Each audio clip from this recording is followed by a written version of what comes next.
Tak, ya, baik, kita mulai aja ya, biar nggak ini sorean.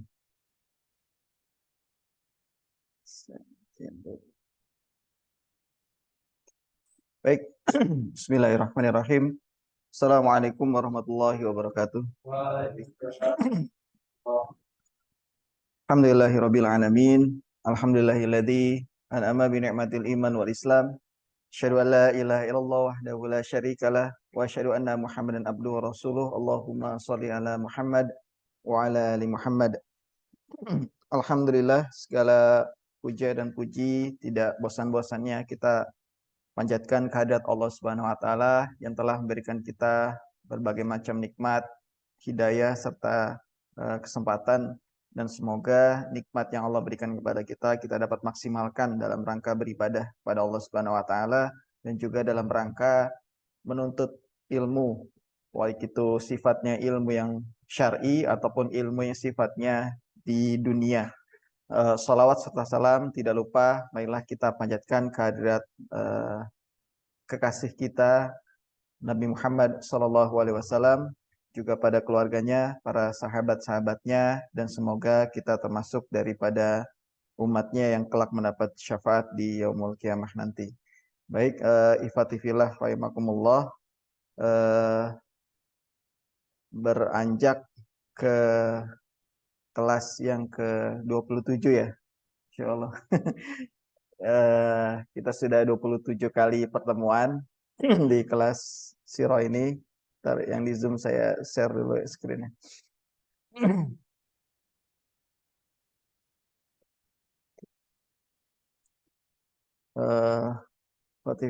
Baik yang di offline ataupun yang di Zoom, kita sudah memasuki kelas yang ke-27 dan saya ingin sedikit membahas tentang bagaimana strategi dari Rasulullah SAW dalam memenangkan dakwah di Mekah. Bagaimana Rasulullah SAW merancang strategi untuk bisa memenangkan dakwah Islam secara umum di Mekah. Bahwa Rasulullah SAW memiliki visi, visi dan target yang jelas, itu sudah kita ketahui bersama, dan juga punya fokus yang jelas, tidak tidak ikut-ikutan dalam kegiatan ataupun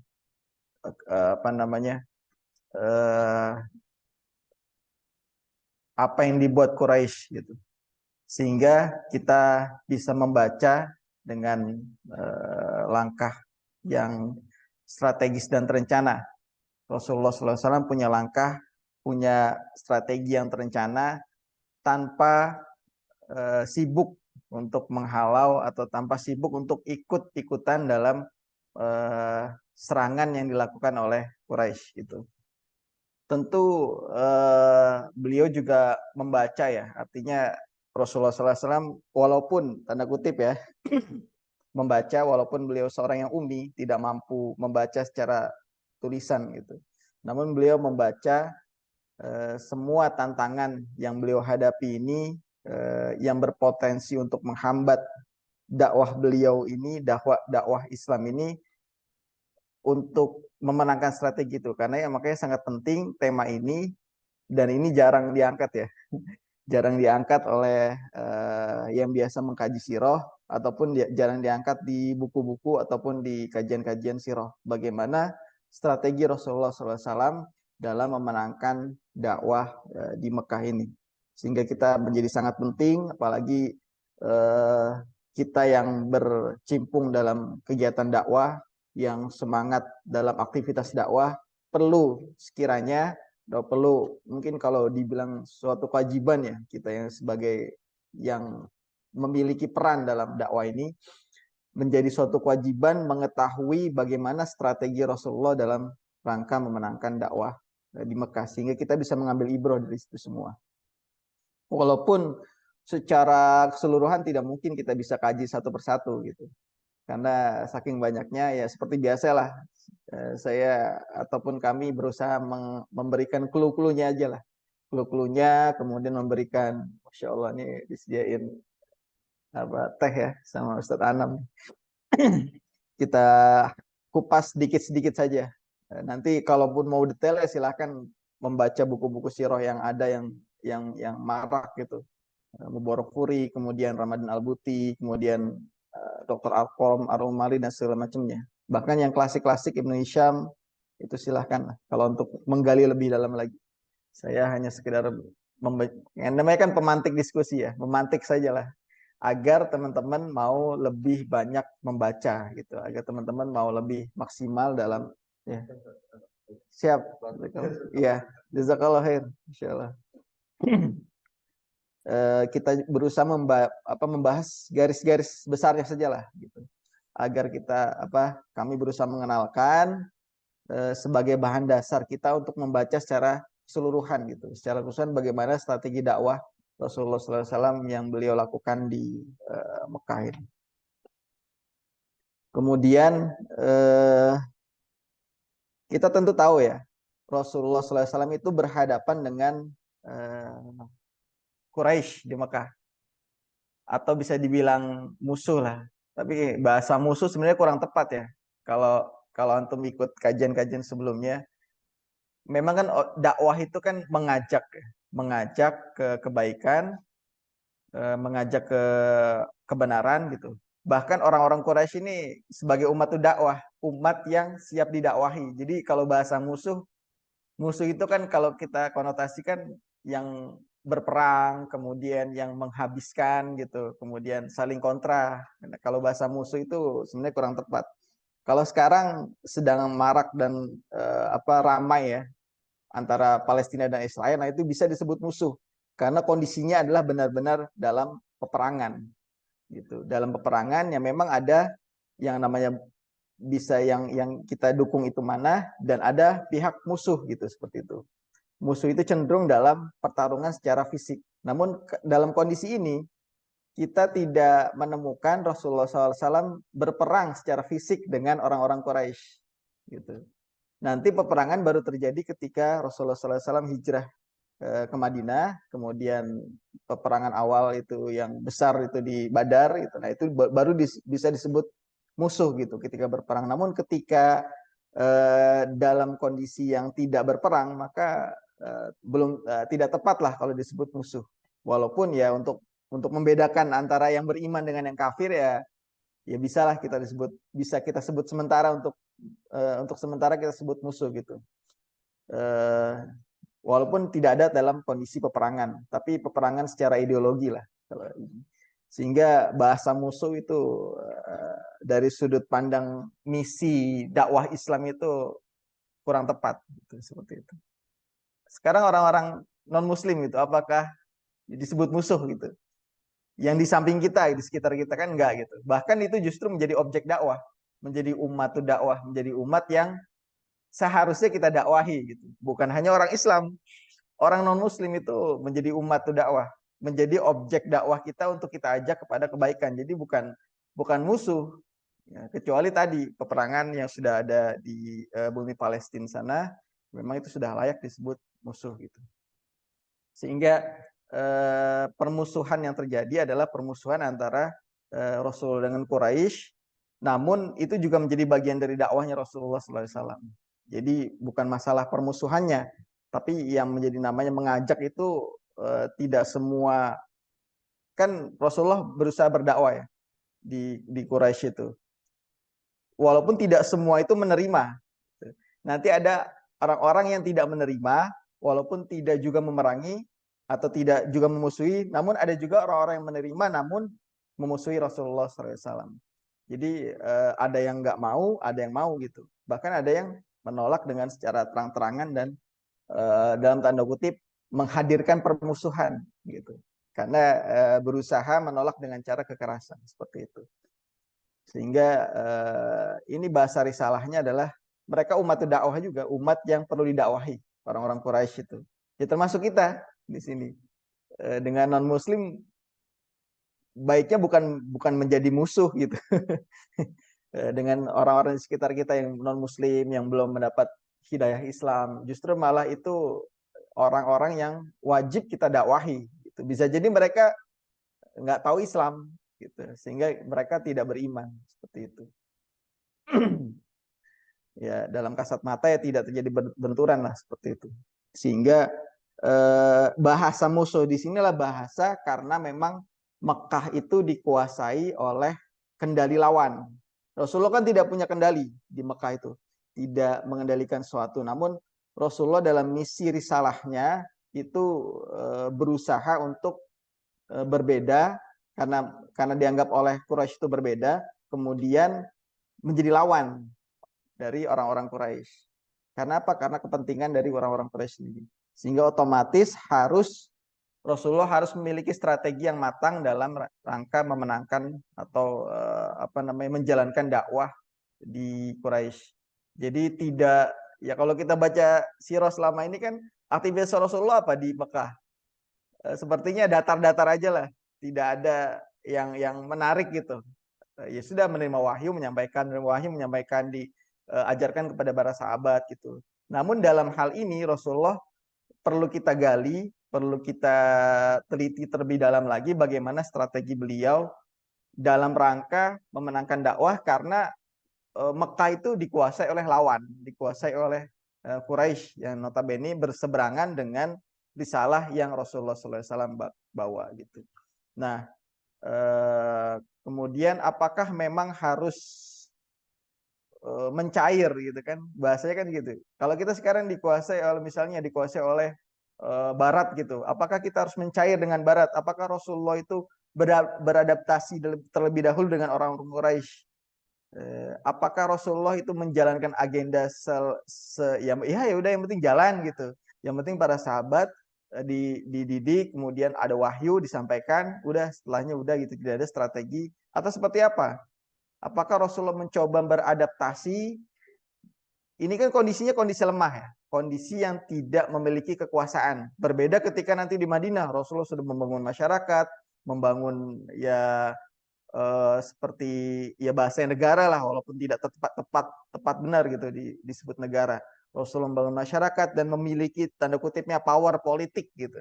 Namun ketika di Mekah, 13 tahun di Mekah, Rasulullah tidak memiliki power politik. Bagaimana strategi beliau dalam mengislamkan orang-orang di Mekah, kemudian berusaha memberikan ilmu dan juga memahamkan mereka dalam masalah keislaman seperti itu. Di bawah naungan lawan, di bawah kekuasaan lawan itu.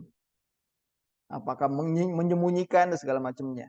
Ternyata beliau tidak sampai menyembunyikan Islam, bahkan tidak demikian ya, tidak seperti yang penting selamat dulu lah gitu.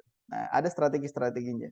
Sehingga bagaimana beliau memenangkan dakwah, bagaimana beliau menjalankan misinya dengan sangat jelas dan transparan gitu. Jangankan lawan gitu. Jangankan kawan, lawan pun sebenarnya mampu memahami Islam dengan baik dan benar. Nanti kita akan ulas ya bagaimana petinggi-petinggi Quraisy itu mampu, di slide sebenarnya sudah ada, membaca Islam itu dengan sangat clear, dengan sangat transparan, dengan sebenar-benarnya pemahaman mereka. Dan mengapa mereka menolak gitu kan? Kan kalau Islam itu dijelaskan dengan benar, bahkan Rasulullah yang menjelaskan sendiri ya, Rasulullah sendiri yang menjelaskan, seharusnya kan diterima. Namun kenapa mereka menolak? Kenapa mereka sampai menolak Islam? Gitu. Sehingga lawan pun paham sebenarnya Islam itu mau dibawa kemana itu paham. Kalau kita kan sekarang bingung ya. Bukan bingung ya. Artinya kita menjelaskan Islam ke orang Islam aja masih bingung gitu. Ini orang Islam ini paham nggak Islam itu sebenarnya apa gitu. Coba kalau antum tanyalah ke orang-orang yang misalnya sholat di masjid, apa visi misi Islam gitu. Bisa jadi mereka bingung. Apa yang mau dibawa gitu. Apa ya Islam ya sholat aja gitu misalnya. Islam ya yang penting baik gitu. Kadang itu yang jawaban-jawabannya sebenarnya itu yang kurang dipahami oleh kebanyakan kaum muslimin hari ini mengenai Islam. Nah, ini Rasulullah mampu menjelaskan Islam baik itu di kalangan sahabat juga di kalangan yang dianggap musuh tadi, dianggap berseberangan dengan Islam, sehingga clear mereka juga paham tentang Islam. Nah, ini kemampuan ini yang harus kita miliki lah gitu. Ini sunnah gitu. Ya sunnah itu kan banyak ya. Nah ini bagian dari sunnah. Bagaimana kita mampu menjelaskan Islam dengan baik dan benar, bahkan di kalangan orang yang tidak paham atau belum masuk Islam. Itu yang perlu dalami ya. Perlu kita miliki. Gitu. Ini sunnah ini. Gitu. Sehingga mereka mampu membaca apa yang dibawa oleh Rasulullah SAW. Dan sepenuhnya mengapa mereka menolak? Karena sepenuhnya bertentangan dengan kepentingan dan mengancam kepentingan yang mereka saat ini duduki. Gitu bisa jadi kekuasaan mereka itu akan jatuh ketika mereka itu masuk Islam. Gitu. Menganggap seperti itu.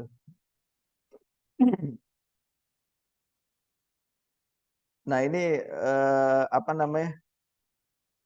slide selanjutnya ya. Pembahasan selanjutnya yaitu tentang ayat ini menjelaskan menjadi titik awal permulaan antara dakwah yang sifatnya terbatas, dakwah Islam yang sifatnya terbatas dengan dakwah yang sifatnya terbuka. Itu dimulai dari turunnya ayat ini, wa anzir ashirataka akrobin, dan berilah peringatan kepada kerabat-kerabat terdekatmu. Ini kan sebenarnya sudah dilakukan oleh Rasulullah kalau dibilang kerabat-kerabat terdekat ya, wa anzir ashirataka akrobin. Namun yang dimaksud Ashirah itu adalah keluarga besar, baik itu dari Bani Abdul Muthalib, kemudian naik lagi ke atas nanti Bani Hashim, dan juga Bani Muthalib, sampai nanti Quraisy secara keseluruhan. Sehingga mulai dari turunnya ayat ini Rasulullah mulai berdakwah secara terbuka tanpa memilah-milih lagi. Kalau dulu sebelum turunnya ayat ini Rasulullah berdakwah secara terbatas. Artinya orang-orang yang hanya beliau rasa akan menerima dakwah, maka beliau akan dakwahi. Ya, ini lagi. Tapi kalau tidak ada potensi tidak bisa menerima, maka tidak akan beliau dakwahi gitu. Namun dengan turunnya ayat ini mulailah dakwah Rasulullah secara terbuka. Wangzir ashirataka akrobin. Sehingga pendekatannya nanti yang Rasulullah SAW lakukan adalah pendekatan yang berbeda di masa dakwah terbatas. Kalau di masa dakwah terbatas kan beberapa pertemuan yang sebelumnya pendekatan secara personal. Nah ini mulai pendekatan secara komunal, secara keseluruhan. Sehingga Ashirah ini adalah bukan hanya keluarga dekat, namun ini termasuk dari Quraisy secara keseluruhan. Kan kalau kita baca ya, wa ma arsalnaka illa rahmatan lil alamin, dan kami tidak akan tidak menurunkan engkau kecuali menjadi rahmat bagi seluruh umat. Artinya seluruh umat manusia seharusnya yang Rasulullah SAW dakwahi. Namun kan Allah itu membatasi dulu di ayat ini, diturunnya ayat ini adalah pertama-tama adalah kerabat-kerabat terdekat, atau yang dimaksud adalah keluarga terdekat, atau mau kecil apa dibesarkan lagi adalah orang-orang Quraisy di Mekah gitu. Kalau keluarga terdekat kan sudah di awal-awal masa dakwah di 3 tahun pertama, dan yang masuk Islam tidak lebih dari kisaran 40-an orang gitu. Jadi 3 tahun itu Rasulullah berdakwah hanya dapat 40 orang gitu. Nah mulailah turun ayat ini, wangzir ashirataka akrobin, bahwa Rasulullah SAW diminta oleh Allah untuk mulai meluaskan lagi cakupan dakwahnya, yaitu di keluarga besarnya, yaitu Bani Hashim, Bani Muthalib, bahkan lebih besar lagi adalah ke Quraisy secara keseluruhan. Gitu. Sebelum nanti dakwah wa ma arsalnaka illa rahmatan lil alamin, seperti itu. Kan memang jelas ya dakwah Islam itu untuk seluruh umat manusia. Implementasinya kan seperti itu. Namun step-stepnya Allah beri step dulu yang terdekat dulu, yaitu Quraisy. Quraisy secara khusus terlebih dahulu. Gitu. Jadi tahapannya dimulai dari titik ini, bagaimana dari keluarga besar yang terdekat yaitu Bani Hashim, Bani Muthalib, Quraisy sebagai keluarga besar, wa'anzir ashirataka akrobin. Seperti itu. Jadi beliau mengumpulkan pertama-tama yang beliau lakukan adalah mengumpulkan seluruh keluarga dari Bani Hashim dan Bani Muthalib. Gitu. Kalau Bani Abdul Muthalib kan hanya sedikit. Kalau dari Bani kakeknya ya. Ingat ya pembahasan Bani ya. Jadi Muhammad bin Abdullah bin Abdul Muthalib bin Hashim. Jadi mulai Abdul Muthalib ini kan ya kalau dihitung aja paman-pamannya hanya berapa, anak Abdul Muthalib kan 10 ya. Paman-pamannya hanya sekitaran, ya kalau 10 sama Abdullah kan sudah meninggal. Kemudian juga ada beberapa yang sudah meninggal. Paling 8 orang. Tapi kalau Bani Hashim lebih luas lagi cakupannya adalah eh, keturunan dari Hashim. Hashim itu ada beberapa anak tuh. Ada berapa? Masih ingat nggak? Hah? 4 ya. Ya. Dari anak itu kan itu turun banyak, ada keturunan-keturunan, sehingga kalau dikumpul-kumpulin, ini menurut beberapa riwayat ya, dari Bani Hashim dan Bani Muthalib aja kalau dikumpulin ini sekitar 45 paman-paman Rasulullah yang beliau kumpulkan. Jadi mulai mengumpulkan paman-pamannya, diundanglah di rumah Rasulullah gitu kan. Diajak, dijamu dulu, diajak makan dan segala macamnya. Namun nanti Abu Lahab, jadi setelah makan, itu ketika Rasul akan berbicara, ini kan akan menyampaikan dakwah ya. Abu Lahab sudah menyanggah terlebih dahulu. Sudah istilahnya ngambil mic lah gitu kan. Kira mic-nya sama Rasulullah, ini diambil dulu sama Abu Lahab gitu. Abu Lahab sudah paham dakwah Islam ini. Rasulullah apa Muhammad ini mau ngapain nih? Udah paham Abu Lahab, sehingga diambillah mic itu, kemudian apa maksud engkau mengumpulkan paman-pamanmu ini gitu? Apakah mau mengajak ke Islam gitu segala macam. Jadi udah ya kalau bahasa main bola udah di tackle terlebih dahulu lah. Di tackle sama Abu Lahab gitu. Sehingga ya sudah bubar gitu, nggak jadi gitu. Sampai nanti berapa waktu kemudian dikumpulkan lagi lah, sekitar beberapa hari dikumpulkan lagi, diundang lagi, dijamu lagi, makan lagi.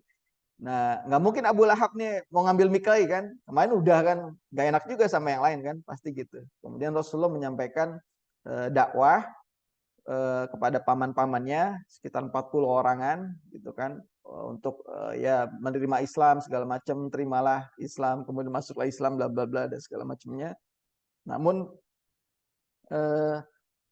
mayoritas itu tidak masuk Islam ketika memang Rasulullah SAW berusaha berdakwah di Bani Hashim. Namun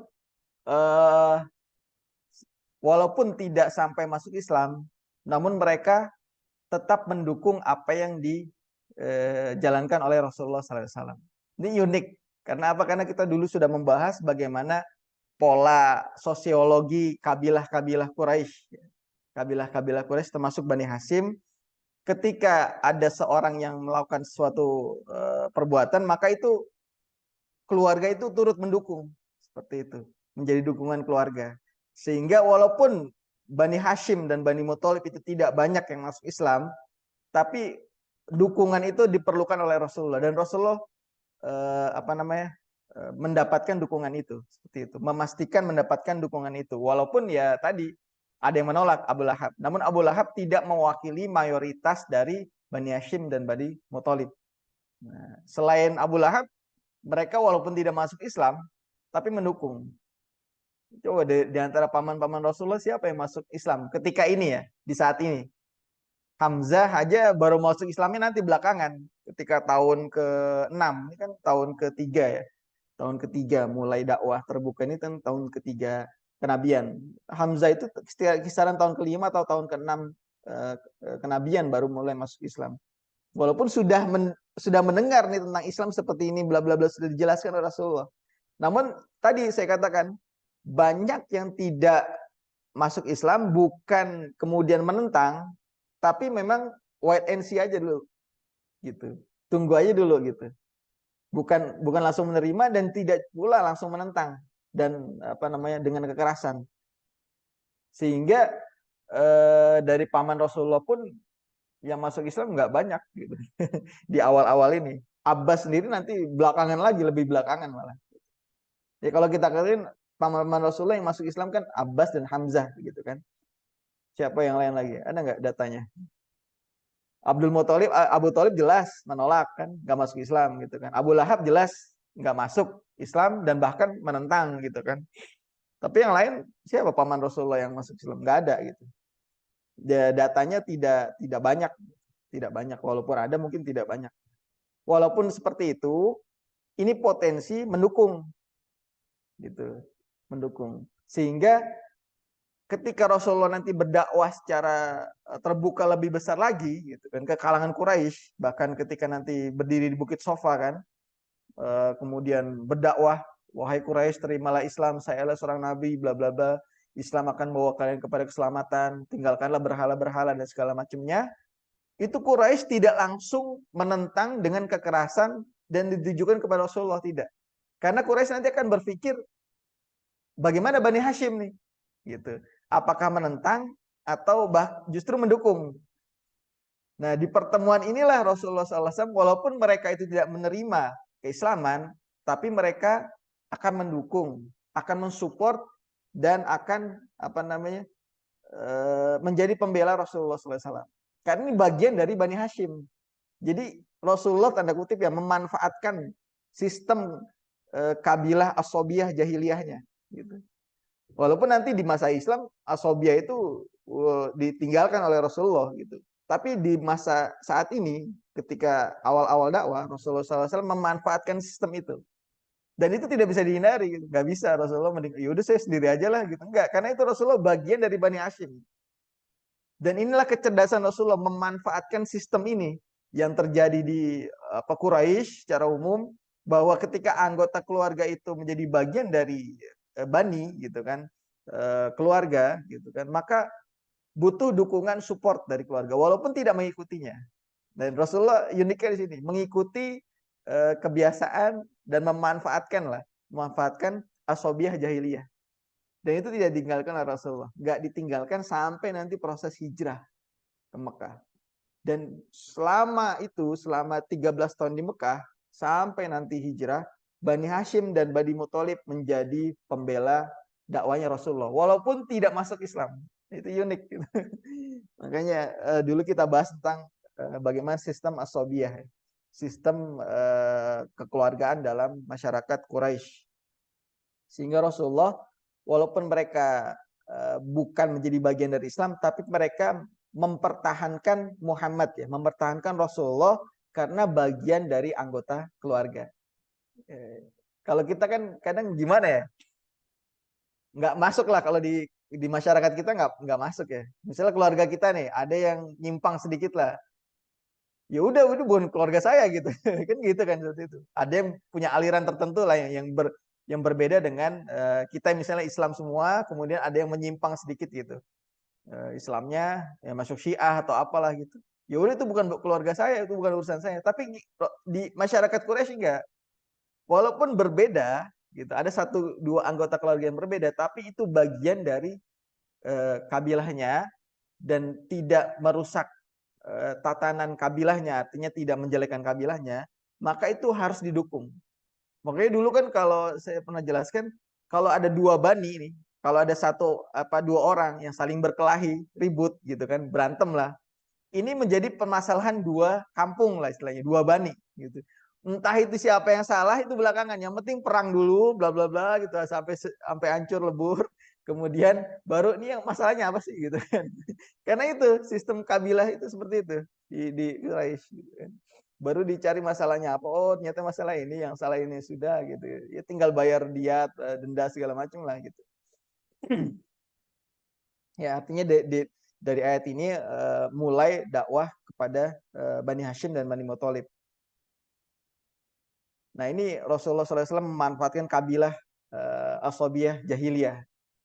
Ini kecerdasan Rasulullah. Jadi sebelum Quraisy itu menentang beliau, Rasulullah itu meminta dukungan terlebih dahulu dalam sistem kabilah ini. Sebagai anggota keluarga meminta dukungan dari Bani Hashim dan Bani Muthalib, dan mereka mendukung kecuali Abu Lahab, dan Abu Lahab tidak mewakili dari Bani Hashim, sehingga inilah kecerdasan Rasulullah SAW. Nah Abu Thalib serta Bani Hashim dan Bani Muthalib walaupun bukan bagian dari Islam, tentu mereka akan mendukung dan juga membela Rasulullah SAW. Nah,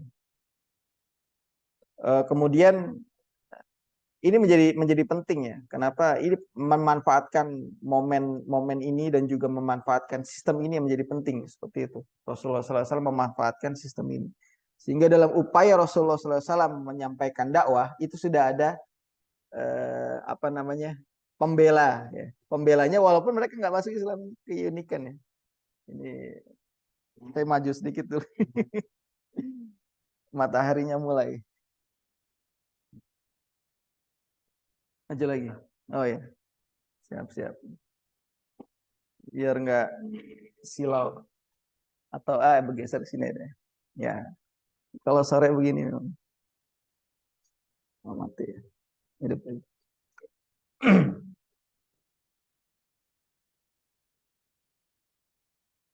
Sehingga nanti Quraisy, ya, Quraisy ketika berhadapan Rasulullah, berhadapan langsung dengan Rasulullah, mereka nggak bisa langsung. Mereka akan berhadapan dengan Bani Hashim dan dengan Bani Muthalib gitu, sebagai pembela Rasulullah SAW. Nah itu kan nanti ketika Rasulullah dakwah di Bukit Sofa, mengumpulkan orang-orang Quraisy secara umum ya, apalagi petinggi-petinggi Quraisy dikumpulkan, itu mereka nggak langsung apa namanya datang ke Rasulullah, mereka datang ke ketuanya, ketua kelompoknya, yaitu Abu Thalib gitu. Ya Abu Thalib, gimana nih apa kemonakanmu udah menyimpang dari agama kami gitu, dari agama kita, agama nenek moyang kita, bla bla bla gitu kan, gimana gitu. Kata Abu Thalib, ya biarkan aja gitu. Muhammad ini bagian dari Bani Hashim dan kami siap untuk membelanya. Walaupun kami tidak menjadi pengikutnya, tapi kami siap membelanya. Kenapa? Karena Muhammad bagian dari Bani Hashim dan Bani Muthalib. Seperti itu. Ya Quraisy gagal kan. Nabi Muhammad Rasulullah terus, ya tanda kutipnya gaspol lah gitu. Gas terus kan, berdakwah gitu kan. Dengan tadi ada apa namanya perisai hidup lah, perisai hidup yang namanya Bani Hashim dan Bani Muthalib. Itu strategi Rasulullah yang sangat luar biasa.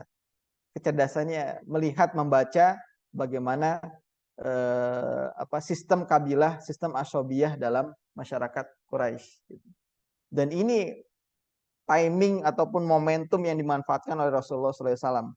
Ketika Quraisy itu masih dalam keadaan bingung, gimana nih cara mencegah orang ini kan gitu kan, mencegah bagaimana agar tidak berdakwah gitu, agar tidak terus-menerus masuk gitu ke dalam orang-orang Quraisy dan mengislamkan orang-orang gitu kan. Rasulullah sudah kemana-mana, mereka masih bingung tuh, orang-orang Quraisy masih gimana caranya. Akhirnya datang lagi ke Bani apa namanya ke Abu Thalib. Ya Abu Thalib gimana nih gini, sudah mulai kasar lah bahasanya. Kalau apa namanya Muhammad ini masih begini, kita nggak bisa apa namanya bisa kekerasan gini seperti ini. Ya kami juga siap untuk melakukan kekerasan gitu kan. Bani Hashim dan Bani Muthalib siap untuk membela gitu. Jadi gerbong Bani Hashim dan Bani Muthalib ini dibawa oleh Rasulullah untuk mendukung Rasulullah SAW. Kecuali satu, Abu Lahab. Kecuali Abu Lahab. Ya, Quraisy galau kan, ya, istilahnya galau, bingung lah gitu, bimbang dan segala macamnya. Bagaimana menghadapi ini semua? Sedangkan Rasulullah dengan waktu, interval waktu antara Quraisy, kebingungan para petinggi-petinggi Quraisy dengan Abu Thalib, petinggi dari Bani Hashim, Rasulullah terus gaspol gitu, masuk ke 1, 2, 3 sampai banyak orang kemudian masuk Islam di waktu-waktu itu, di waktu mulai dakwah terbuka seperti itu. Ini sistem sosial yang perlu kita dalami lagi ya di apa namanya di Quraisy seperti itu.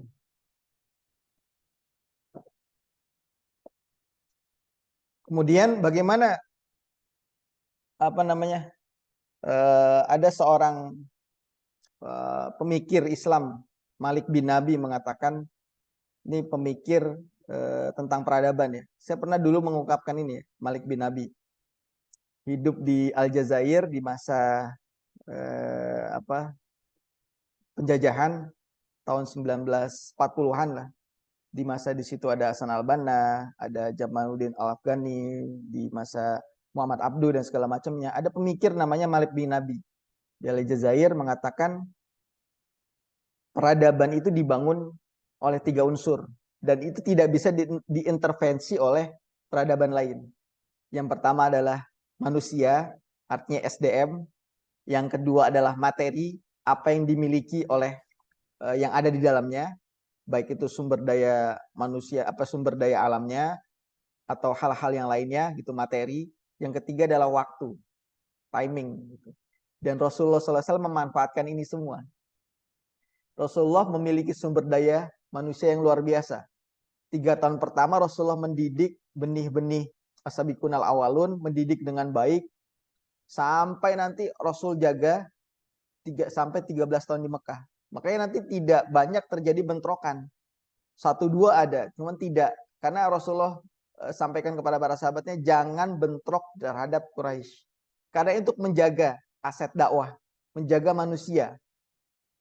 Karena kalau mulai bentrok, akan habis di situ. Islam sudah habis nanti, SDM-nya nggak ada gitu. Makanya di ayat selanjutnya kan, wahfiz janahaka limanit tabaka minal mu'minin. Dan rendahkanlah, maksudnya rendahkan di sini itu jaga, bukan istilahnya amankan dulu dirimu terhadap orang-orang yang mengikutimu. Itu orang-orang yang SDM tadi, orang-orang yang baru masuk Islam, yaitu orang-orang yang beriman, tuh suruh dijaga dulu oleh Allah, diamankan terlebih dahulu, jangan sampai bentrok, jangan sampai berkonfrontasi dengan Quraisy.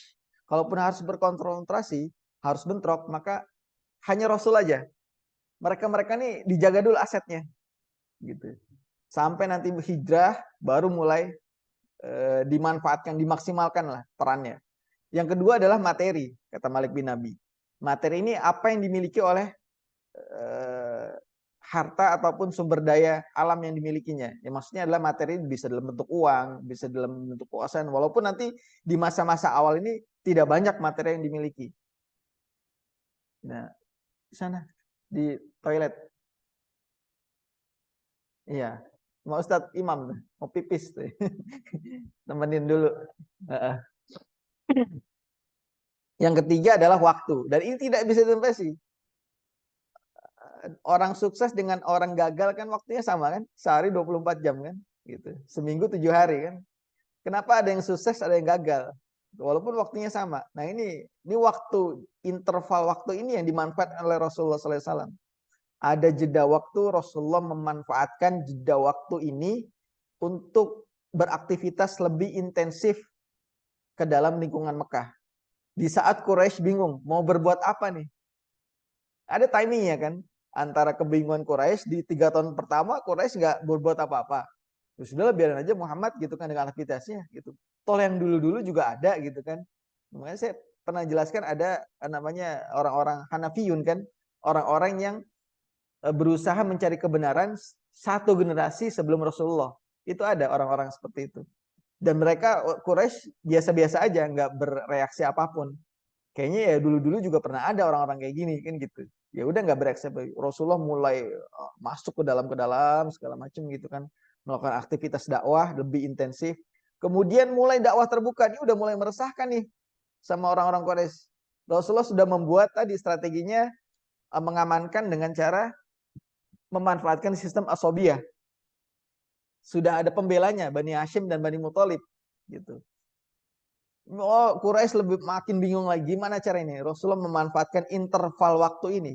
3 tahun pertama, kemudian tahun keempat, kelima, keenam, sampai nanti Quraisy mulai berbuat kekerasan. Sampai finalnya adalah ketika pemboikotan. Seperti itu. Jadi hasilnya luar biasa. Rasulullah memanfaatkan waktu ini yang mulai tahun pertama kenabian sampai nanti tahun keempat, kelima, keenam mulai banyak yang masuk Islam dan berkembang pesat dakwah Rasulullah. Di saat Quraisy masih galau, masih kebingungan. Sampai Quraisy nanti datang lagi ke Abu Thalib, gimana caranya, bla bla bla. Sampai mulai menekan, mulai bahasanya memperkusi lah gitu. Mempersekusi kan bahasa sekarang ya, lagi ramai gitu kan. Ada ustadz banyak dipersekusi dan segala macamnya gitu. Karena apa? Karena kekalahan argumen dari pemikiran. Gitu. Jadi kalau orang sudah penguasa ataupun orang yang punya power itu sudah kalah argumennya, maka cara terakhir yang dipakai adalah kekerasan. Seperti itu. Persekusi, kekerasan. Karena mereka punya kekuatan, punya power, punya kekuasaan. Makanya caranya kekerasan. Kalau argumen sudah tidak masuk. Nah inilah tahapan yang strategis. Tahapan yang luar biasa. Karena beliau dari awal tidak punya apa-apa. Artinya tidak memiliki banyak materi, bahkan kekuasaan. Nggak ada, Rasulullah tidak memiliki kekuasaan, tidak memiliki materi yang banyak dibandingkan orang-orang Quraisy, dibandingkan para petinggi-petinggi Quraisy. Beliau tidak mengendalikan apapun di Mekah. Dia kan nggak punya power apapun ya, selain dari ya Bani Hashim dan Bani Muthalib. Dan itu juga kan sifat kepemimpinan Quraisy itu kan kolektif. Tidak ada bani yang paling menonjol, tidak ada pemimpin yang paling besar gitu kan. Sama gitu, pemimpinnya kolektif gitu. Berbeda kalau kalau kita sekarang presiden itu kan punya power ya. Ataupun kaisar, raja itu kan di Persia dan Romawi kan powernya luar biasa. Di Quraisy enggak. Makanya dulu sempat kita bahas sistem sosiolog ataupun antropologi Quraisy kan enggak berbeda dengan sistem yang lainnya. Karena kepemimpinan Quraisy itu kepemimpinan suku, kepemimpinan bani-bani. Jadi beliau di awal-awal tidak punya aset. Di 3 tahun pertama itu tidak punya banyak aset, tidak punya banyak sesuatu, namun beliau banyak menghasilkan sesuatu. Nah itu perlu, ini ibroh yang harus kita ambil ya. Artinya walaupun tidak punya berbuat apa-apa, namun mampu melakukan apa-apa. Karena sekarang kan kita banyak terganjal dengan sesuatu ya. Kita mau bergerak, nggak ada dananya gitu kan. Kita mau ke sini, orang-orangnya nggak ada gitu kan. Kadang banyak hal yang membuat. Nah, Rasulullah SAW tuh banyak tidak punya apa-apa, namun mampu berbuat banyak gitu, berbuat apa-apa. Ketika Rasulullah tidak punya apa-apa, apakah beliau itu diam saja? Beliau mampu, tadi kata Malik bin Nabi, modalnya adalah pertama SDM, yang kedua materi, yang ketiga waktu. Waktu ini kan nggak ada yang bisa intervensi. Rasulullah punya waktu yang bisa beliau kendalikan. Rasulullah punya aset waktu yang beliau punya kendalikan, beliau mampu kelola dengan baik sehingga hasilnya luar biasa. Hasilnya sangat-sangat luar biasa. Dari SDM sendiri Rasulullah SAW 3 tahun pertama membentuk profil manusia-manusia, orang-orang yang mewakili Islam secara utuh, secara baik, secara benar. Artinya Islam itu sudah mulai ditampakkan oleh para sahabat di generasi awal. Makanya sempat kita bahas kemarin as-sabiqun awalun, orang-orangnya luar biasa. Hasilnya luar biasa gitu. Ini aset yang sangat mahal yang memang Rasulullah garap dari awal, dan itu harus Rasulullah SAW melindungi. Rasulullah SAW amankan, makanya wafiz janahaka limanittaba'aka minal mu'minin. Jadi diamankan terlebih dahulu, jangan sampai konfrontasi, jangan sampai bentrok gitu. Wafiz janahkan, kita Rasulullah SAW sudah mulai masuk ke arena benturan. Tadi kan di ayat ini kan wa'anzir asyirataka robin, mulai dakwah terbuka, maka Allah kasih clue, Allah kasih arahan, wahfiz, amankan, jaga dulu gitu. Jangan sampai yang engkau garap dari awal ini suruh benturan terlebih dahulu, jangan. Ini jangan sampai di benturan, tapi amankan dulu. Wahfiz janahaka limanittaba'aka minal mu'minin. Orang-orang yang mengikutimu, yaitu tadi generasi awal. As-sabiquna awal ini jangan dulu bentrokan, jangan dulu benturan. Kalaupun mau benturan ya engkau aja gitu. Rasulullah aja benturan. Dan itu Rasulullah sudah punya tameng tadi. Sudah punya pagar hidup Bani Hashim dan Bani Muthalib. Jadi ini luar biasanya arahan dari Allah Subhanahu wa taala ya, terhadap Rasulnya. Jadi jangan suruh maju dulu nih. Yang baru-baru ini jangan suruh maju dulu. Tapi amankan dulu sampai 13 tahun di Mekah. Jadi beliau tidak menarik pengikutnya untuk berbentrokan seperti itu. Hindarkan potensi benturan. Walaupun 1-2 ada, sempat juga kan kita baca sirahnya, ada Sa'ad bin Abi Waqqas ya, yang orang yang pertama-tama menghumuskan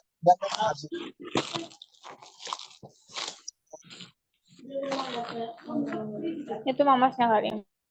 Ada orang-orang yang sedang sholat, kaum muslimin yang sedang sholat di suatu tempat yang memang tidak diketahui gitu kan, disembunyikan. Namun ada orang-orang Quraisy yang mulai mengusik itu, mulai melakukan kekerasan. Nah, Sa'ad bin Waqqas mulai menghunuskan pedang, tapi kata Rasulullah, tahan, jangan dulu. Karena kalau saat itu langsung bentrokan, maka habis. Kaum muslimin sudah habis. Tidak ada lagi nanti akan menjadi pengikut Rasulullah SAW. Maka dijaga dulu. Seperti itu. Jadi luar biasa Rasulullah gitu.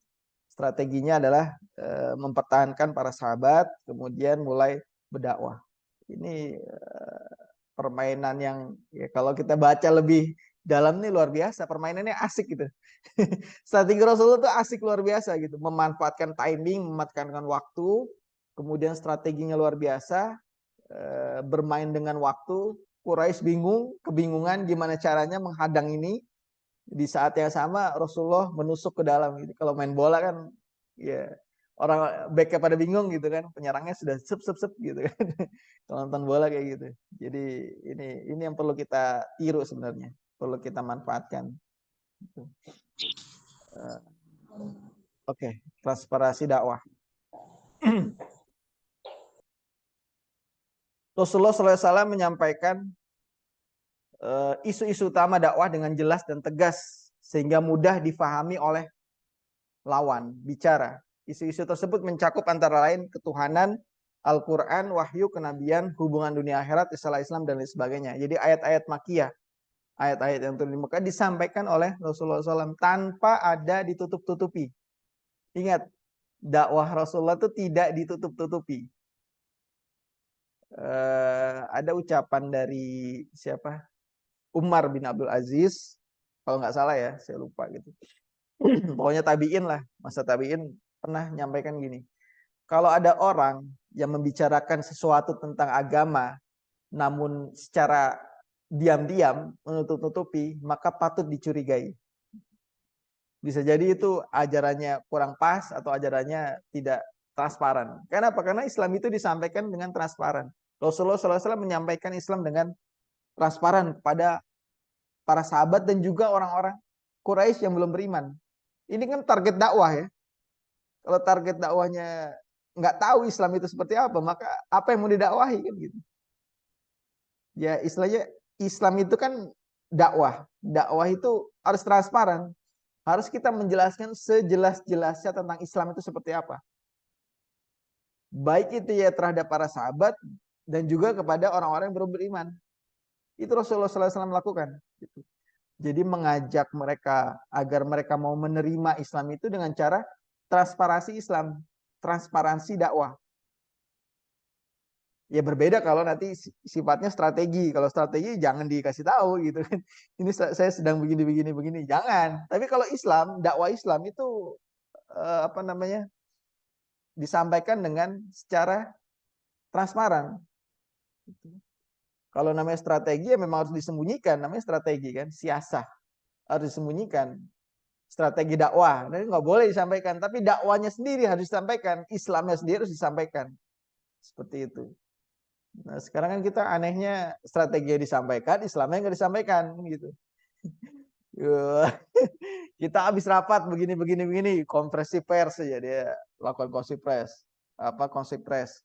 Kemudian kita akan rencana umat Islam sampai 2030 akan membuat ini, membuat itu. Wah, semuanya disampaikan ya. Musuh Islam tahu lah. Oh, orang Islam mau melakukan gini. Oh, tokoh-tokohnya siapa? Ini dipoto lagi kan, dipajang di media sosial. Ya, diciduk lah gitu. Kalau namanya strategi boleh disembunyikan. Tapi kalau dakwahnya, Islamnya itu harus disampaikan secara terang-terangan. Rasulullah menyampaikan isu-isu utama dakwah ini dengan jelas dan tegas. Sehingga mereka tahu, musuh Islam itu tahu masalah akidah, masalah kenabian, ketuhanan, Al-Quran, mereka tahu semua. Gitu. Jadi transparan dakwah itu. Sehingga banyak nanti para musuh Islam tuh yang mengutip Al-Quran tuh ada gitu. Bahkan mereka hafal Al-Quran banyak gitu. Jadi orang-orang Quraisy itu yang belum masuk Islam hafal Al-Quran banyak. Bahkan yang menjadi penentang Islam yang hafal Al-Quran tuh banyak.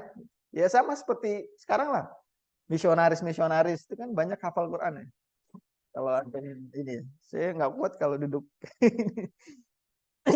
Harus senderan. Maklum sudah berumur. Jadi harus disampaikan secara terang-terangan. Rasulullah SAW menyampaikan dakwah Islam secara transparan, terang-terangan. Nah, berbeda nanti ketika strategi ataupun Rasulullah menyembunyikan data para sahabat. Itu strategi. Jadi Rasulullah tidak mengumbar tuh nih sahabat-sahabat yang udah masuk Islam nih. Kalau kita kan apa kalau jualan gitu kan, nih si ini udah beli, ini udah beli, kamu nggak beli gitu kan gitu. Atau apa MLM atau apalah gitu. Tapi Rasulullah menyembunyikan data para sahabat ini untuk menjaga tadi apa namanya? Insyaallah. Saya minum dulu izin. Alhamdulillah. Jadi enggak ya kalau masalah sahabat disembunyikan agar tidak mudah Quraisy itu menciduk ya, istilahnya menciduk ya, ketahuan nih masuk Islam, ini disiksa kayak gitu-gitu. Ya, jadi para sahabat malah diminta jangan jangan menyatakan keislaman secara terbuka terang-terangan kan itu. Ketika ada para sahabat yang berislam, maka Rasulullah sampaikan keislaman kamu disembunyikan terlebih dahulu. Gitu. Kan ada kasusnya kan ketika Abu Zar ya, Abu Zar masuk Islam, ya nggak mau Rasulullah, saya nggak mau nyembunyiin, saya mau terang-terangan. Ya sudah, terserah. Tapi kata Rasulullah, sembunyiin. Tapi dia Abu Zar langsung ke pasar, menyatakan wahai orang-orang, saya sudah masuk Islam. Digebugin sama Quraisy kan, digebugin hampir terbunuh kan. Cuman kata orang Quraisy, nanti dulu. Itu kan Abu Zar kan dari Gifar. Kalian tahu Gifar? Gifar itu adalah tempat yang perdagangan kita, jalur kita itu lewati. Itu satu tempat desa ataupun bani ya, Gifar itu di luar Quraisy yang biasa dilewati oleh kafilah-kafilah dagang dari Quraisy. Kalau orang ini mati, hancurlah perdagangan kita. Kita nggak boleh lewat sana nanti gitu. Ya udah diemin, jangan lagi.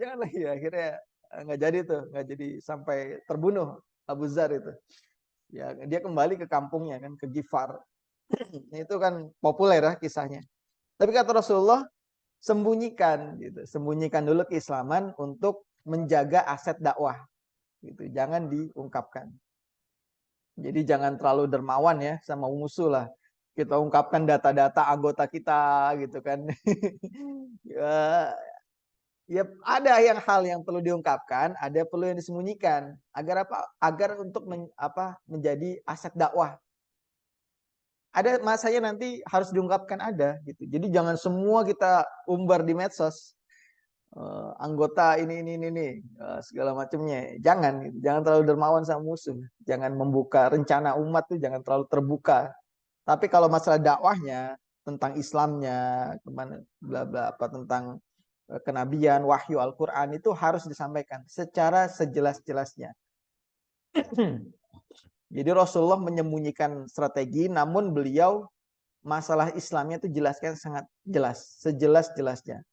Rasulullah menyampaikan Islam kepada tokoh-tokoh Quraisy, kepada petinggi-petinggi Quraisy, sehingga mereka pada titik faham di mana seperti apa visi dan misi Islam itu faham orang-orang Quraisy. Sefaham-fahamnya, mungkin lebih paham dari kita. Jadi orang-orang Quraisy itu faham betul tentang Islam. Hanya saja ini ya, nanti kaitannya dengan surat Al-Baqarah ini. Hanya saja pemahaman mereka paham Islam, sudah paham dengan sebersih-bersihnya, selengkap-lengkapnya itu mereka paham. Hanya saja mereka terang-terangan menolak. Kenapa? Karena sebagian dari mereka bahkan tadi hafal Quran, karena ini akan mengancam kekuasaan yang mereka saat ini miliki. Gitu. Kalau mereka masuk Islam, maka mereka harus tunduk kepada Rasulullah. Gitu. Dan kekuasaan kita gimana, gitu kan? Harta kita gimana dan segala macamnya. Ada contoh Amr bin As ya, ketika masih dalam keadaan kafir dan diutus oleh Quraisy ya, ketika para sahabat tuh hijrah ke Habasyah kan nanti berdebat tuh dengan Najasyi kan seperti itu. Amr bin As datang ke Najasyi dan mengutip ayat-ayat Al-Qur'an. Saking pahamnya Amr bin As tuh dia mengutip ayat Al-Qur'an untuk mengadu domba antara Muhajirin yang dari Mekah dengan Najasyi. Perbedaan masalah apa namanya ketuhanan dan segala macamnya, itu Amr bin As paham. Dia paham tentang Islam. Walaupun nggak masuk Islam, dia paham tentang Islam. Mungkin mirip ya sama orientalis sekarang lah gitu. Orientalis sekarang mereka bisa jadi lebih paham tentang Islam dibandingkan kita. Bahkan kan apa dulu itu siapa Snokugronyo ya, itu kan hafal Quran kan, itu dalam beberapa ininya kan beritanya gitu, hafal Quran, hafal tentang akidah Islam dan segala macamnya, dengan niatan apa? Dengan niatan untuk mengadu domba antara uh, umat Islam seperti itu. Makanya karena paham itulah mereka menolak Islam, karena berseberangan dengan kepentingan mereka. Kepentingan mereka berseberangan. Nah, di sisi lain, para sahabat ini semakin mengerti tentang Islam, semakin paham tentang Islam. Sehingga ya kalau kita hari ini ya, saya katakan Islam itu mati sih. Islam itu hari ini kadang kita ini lebih paham orang di luar Islam daripada kita sendiri. Lebih paham orang Quraisy. Apa tadi bilang nggak mau pulang. Iya, sana sama Fakih.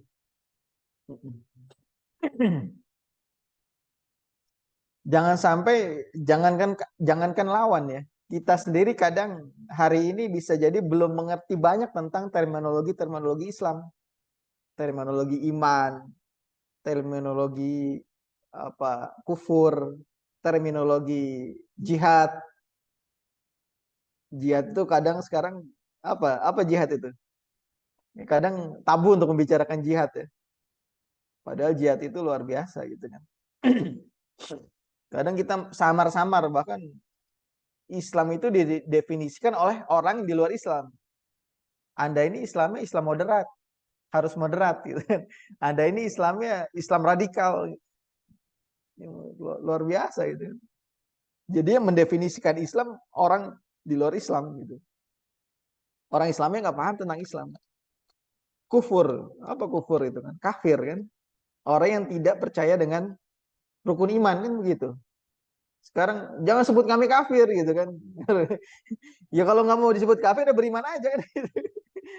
Ya kan kenapa orang-orang non muslim itu disebut kafir? Karena dia tidak mengimani rukun iman itu aja kan jelas. Maka disebut kufur. Sekarang kan kita nyebutnya non muslim gitu kan. Biar lebih halus gitu. Ya luar biasa itu. Samar-samar kita pada akhirnya terminologi Islam itu diterjemahkan oleh orang-orang di luar Islam. Kita sendiri nggak banyak paham tentang terminologi Islam. Jadi jangan kita tadi ya, jangankan kita menjelaskan Islam dengan sejelas-jelasnya. Kita sendiri aja saat ini kayaknya bertahan itu sungguh luar biasa gitu terhadap Islam gitu. Karena apa? Karena kita nggak biasa transparan dalam menjelaskan tentang Islam. Kata jihad itu jelasin dengan baik lah. Jelaskan tentang jihad itu apa? Jihad sifatnya militer ya. Jihad kan ada jihad tarbawi, jihad askari, jihad apa dauli dan segala macamnya. Jihad tarbawi menuntut ilmu, bersungguh-sungguh, mujtahidun kan bersungguh-sungguh. Jihad kan satu akar kata dengan mujtahidun, bersungguh-sungguh, rajin dan segala macamnya. Nah, kalau sifatnya jihad dalam peperangan harus jelaskan dengan sebaik-baiknya. Lagi rame sekarang Palestina Israel. Palestina menyerang Israel, bla bla bla, rame gitu kan. Bahkan ada orang ikut-ikutan kan, orang Muslim ikut-ikutan membela Israel. Bahkan jelas itu jihad lah, jihad gitu. Bagian dari jihad. Jihad itu apa sih? Jihad dalam peperangan apa sih? Ada paham nggak? Bingung kan? Ya karena apa? Karena terminologi jihad sendiri itu sudah dikaburkan gitu kan. Ya sejak 9/11 ya. Ngomongin jihad jadi tabu gitu. Jihad dalam Islam kan konsepnya adalah perdamaian. Kok bisa damai ya? Padahal jihad itu perang ya. Enggak. Jihad itu dibolehkan, jihad dalam arti peperangan itu dibolehkan ketika kita menggunakan kekerasan untuk menghancurkan kekerasan. yang lebih besar. Itu jihad. Artinya kekerasan, jihad dalam peperangan, artinya kekerasan itu dibutuhkan untuk menghentikan kekerasan yang lebih besar, yang lebih zolim.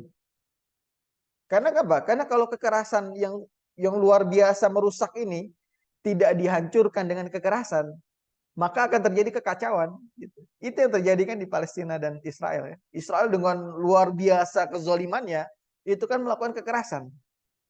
Masa gimana ya? Dia melakukan kekerasan, kezoliman yang sangat luar biasa, tapi caranya dengan, ya udah kita rundingan. Gimana cara merunding kalau sedang perang gitu? Ya harus dihancurkan dengan menghilangkan dengan kekerasan yang lebih baik gitu. Maka disebut jihad gitu kan. Ini sahabat Intel lagi datang. Ngomongin jihad ada Intel datang. Enggak lah. Apa? Karena kalau tidak dihentikan gitu kan, kezoliman yang liar ini, Israel ini nggak dihentikan dengan jihad, maka akan terjadi kezoliman yang akan luar biasa, lebih dahsyat, lebih merusak, lebih masif gitu. Makanya harus dihentikan dengan jihad, gitu. Jihad militer tentunya. Gitu. Sepanjang sejarah manusia kan gitu. Itu kan banyak peperangan-peperangan ya, terjadi banyak peperangan. Itu kenapa? Karena ya baik itu sifatnya ingin menghentikan peperangan dengan peperangan. Itu jihad. Persia dan Romawi itu kan selama ratusan tahun itu kan berperang. Perangnya nggak jelas gitu kan. Sebelum Rasulullah SAW Persia dan Romawi itu perang terus. Tapi setelah Rasulullah SAW diturunkan, kemudian dakwah dan segala macamnya, dan nanti di masa Umar bin Khattab itu terjadi penaklukan, itu kan udah nggak ada lagi tuh peperangan antara Persia dan Romawi. Sudah selesai. Kenapa? Karena sudah diselesaikan dengan jihad gitu. Di masa Umar bin Khattab gitu, gerakan jihad atau futuhat. Jadi kalau dunia ini ingin damai, maka pakailah jihad. Pakailah konsep jihad. Dan ini konsep Islam. Dan Islam itu universal. Diturunkan oleh Allah melalui Rasulullah untuk wama arsalnaka illa rahmatan lil alamin, untuk seluruh rahmat untuk seluruh manusia. Dan konsep jihad ini bagian dari risalah Islam. Jadi Islam itu universal, maka pakailah dunia ini kalau ingin damai, pakailah konsep jihad. Nggak apa-apa direkam, diupload nggak apa-apa. Ya, kita harus jelaskan, menjelaskan sejelas-jelasnya jihad itu seperti apa. Nggak boleh samar-samar. Sekarang kan karena kita nggak paham, kemudian istilah jihad itu diterjemahkan oleh orang di luar Islam. Jihad itu bikin bom gitu, jihad itu merusak, bla bla bla gitu kan, tanpa ada alasan yang jelas. Nah makanya ngomong jihad itu jadi tabu, jadi pada akhirnya gitu, ngaco pada akhirnya. Makanya konsep Islam itu universal, pakailah jihad buat dunia damai.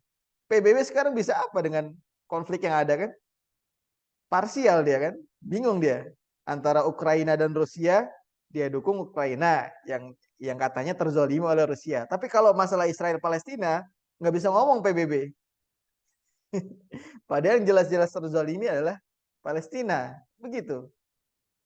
Ya, makanya konsep HAM, konsep PBB itu kan konsep lokal. Budaya lokal dipakai ke universal, agak timpang, susah gitu.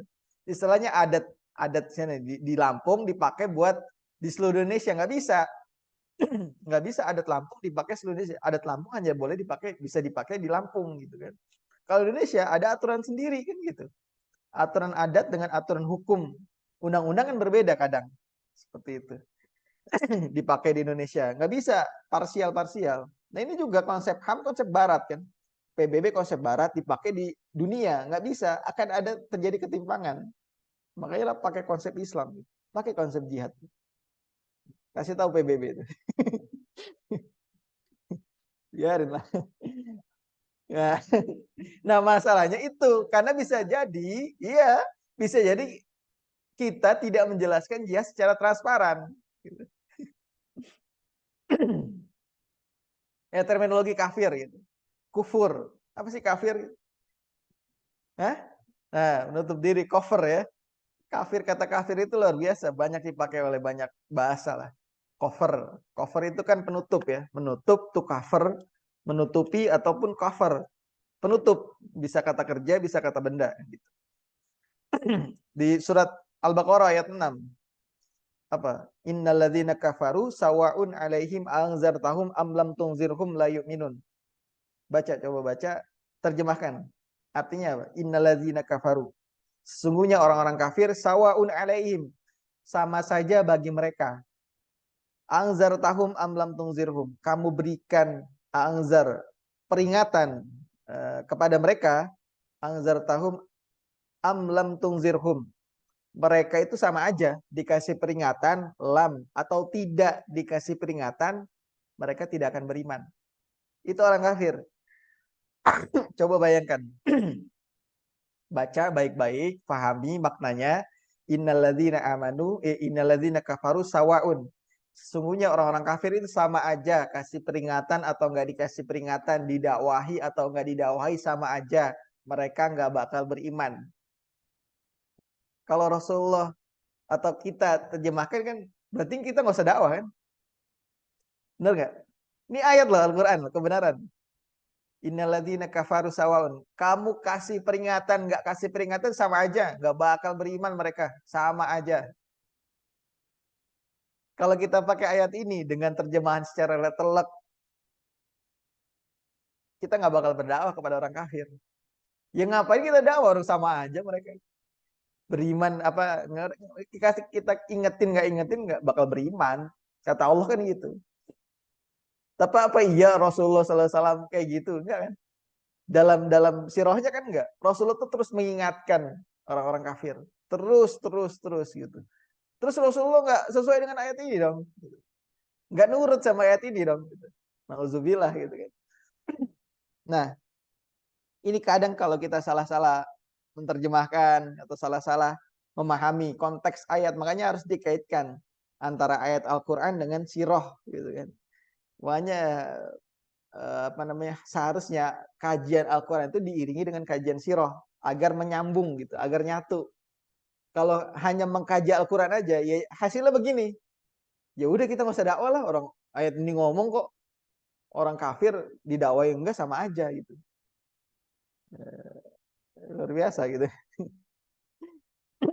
Apa makna kafir dalam ayat ini? Itu jelaskan. Ayat kafir apa? Makna kafir adalah tadi orang yang tidak beriman dengan rukun iman, kan gitu. Disebut kafir. Makanya jangan tersinggung kalau disebut kafir. Orang kafir nih jelas. Jangan tersinggung kalau nggak mau disebut kafir, maka beriman gitu. Beriman kepada Allah, kepada Rasul. Orang-orang Yahudi, Nasrani, orang Quraisy kan disebut kafir. Kenapa? Karena dia tidak beriman. Walaupun dia beriman kepada Allah, ya kan? Bisa jadi Nasrani, Yahudi, ataupun Quraisy itu kan beriman kepada Allah. Tapi dia tidak beriman kepada Nabi. Gitu ada rukun iman kan? Harus clear itu rukun iman. Nggak boleh menghilangkan salah satu dari rukun iman. Bisa disebut kufur. Kalau dia tidak beriman kepada salah satu rukun iman. Makanya kafir itu tadi cover, menutup, tertutup. Petani itu bisa disebut kufar di bahasa Arab ya. Ada disebut falah, ada disebut kufar. Kenapa? Karena dia menutup, dia sudah menggali, ngasih benih terus ditutup lagi. Nah, itu disebut kufar. Ini dalam bahasa ya. Jadi jangan nanti orang petani kafir enggak. Dalam bahasa, istilah bahasa kufar, menutup gitu. Nah, yang dimaksud dengan ayat ini innalladzina kafaru sawaun alaihim adalah mereka itu sudah paham, sudah dijelaskan oleh Rasulullah SAW dengan sejelas-jelasnya, sudah transparan benar Rasulullah menjelaskan tentang dakwah, bentuk visi dan misi tentang Islam itu sudah jelas, gitu kan, dijelaskan oleh Rasulullah. Cuman mereka sudah terpapar ajaran Islam, sudah mengerti dan segala macamnya, cuman mereka menutupi kebenaran Islam itu sendiri. Jadi kalau disebut ya, yang dimaksud dari Al-Baqarah ayat 6 ini adalah sawaun alaihim. Mereka sengaja menolak. Sama saja bagi mereka. Mereka sengaja nolak. Kenapa? Karena Mereka sudah tahu Islam itu seperti apa, dari A sampai Z, akidah Islam itu seperti apa. Sekarang kita belajar akidah nggak selesai-selesai. Mereka selesai, udah paham tuh akidah. Tapi mereka sengaja nolak. Karena apa? Karena kalau dia terima Islam, maka kepentingannya akan habis. Kekuasaannya akan hilang. Nah ini yang sulit diubah. Makanya kata Allah sama aja. Mereka tuh udah dikasih tahu, nggak dikasih tahu sama aja. Mereka nggak bakal beriman. Gitu. Potensi berimannya kecil. Karena apa? Karena sudah paham, tapi nolak. Gitu. Sama lah sekarang kita dakwahi orang yang fanatik terhadap sesuatu gitu. Mereka paham Islam itu, cuman kita jelasin nggak bakal, makanya nggak usah berdebat sama orang yang seperti itu gitu. Percuma gitu. Karena sudah kafir gitu. Dalam tanda kutip ya kafir ya, bukan tidak beriman. Sudah tertutup hatinya gitu. Jadi kalau antum berdebat sama orang-orang liberal, itu nggak bakal kena gitu, nggak bakal dapat gitu. Kenapa? Karena dia sudah punya penutup gitu, sudah punya cover tadi, sudah punya penutup yang dia kalau kita jelasin sebejelas-jelasnya dia sudah paham duluan, bahkan lebih paham dari kita tentang Islam. Cuman dia kepentingannya akan habis, akan hilang kalau dia menerima Islam dengan Islam yang benar ya. Jadi nggak usah debat sama orang liberal gitu. Saran saya ya, ya Ali ya. Jadi fokus saja sama agenda. Jadi nggak usah pusing-pusing gitu. Namun Rasulullah terus berikhtiar. Jam berapa nih? Insya Allah 17.22. Jadi jangan takut sama kita harus menjelaskan Islam dengan sejelas-jelasnya. Jangan takut orang kafir itu paham Islam. Justru itu baik, bagus. Orang kafir itu paham Islam itu bagus. Maka sekali-kali antum itu datang ke pendeta, biksu-biksu gitu. Sekali-kali lah gitu. Ya nggak apa-apa lah. Ya dengan cara yang baik gitu lah. Pak biksu gitu kan. Jelasin lah. Anda tuh sudah hidupnya sudah luar biasa gitu kan. Sudah taat, berimanlah gitu kepada Allah. Masuk Islam itu istilahnya Anda tuh di dunia sudah seperti ini. Artinya kan ya mereka kan menghindari kenikmatan dunia lah seperti itu. Para pendeta-pendeta yang tidak menikah, para suster-suster dan segala macamnya. Anda tuh sudah baik, hidupnya sudah bagus. Coba beriman kepada Allah, kepada Rasulullah gitu kan. Sekali-kali gitu, nggak apa-apa. Jelaskan Islam sejelas-jelasnya. Jadi nanti suatu kelak jadi titik balik mereka, bisa jadi gitu. Keyakinan mereka akan berbalik lah, bisa jadi seperti itu. Itu yang terjadi di para sahabat yang belakangan masuk Islam. Amr bin As kan paham dulu Islam, tapi dia nggak mau beriman. Kenapa? Karena akan hancur, habis nih kekuasaannya, habis kepentingannya. Makanya nanti dia baru beriman kelak kemudian. Khalid bin Walid juga seperti itu.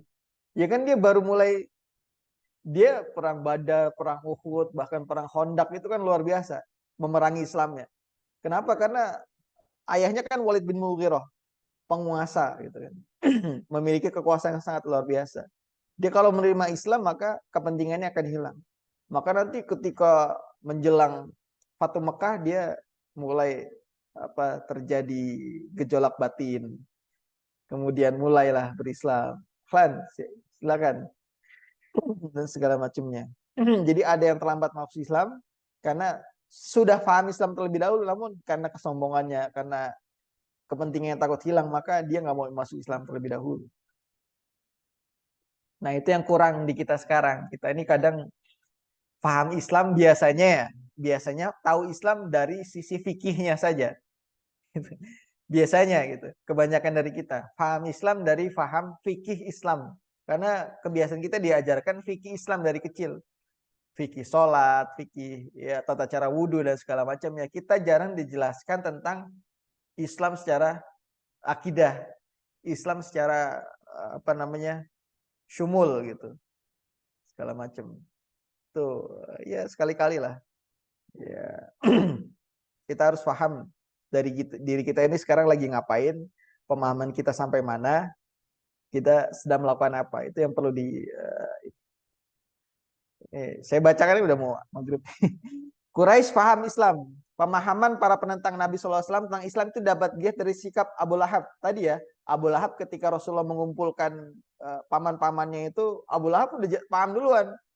Ya, ya Muhammad, engkau tuh mau bawa kita tuh, saya tahu engkau tuh mau bawa kita tuh begini gitu.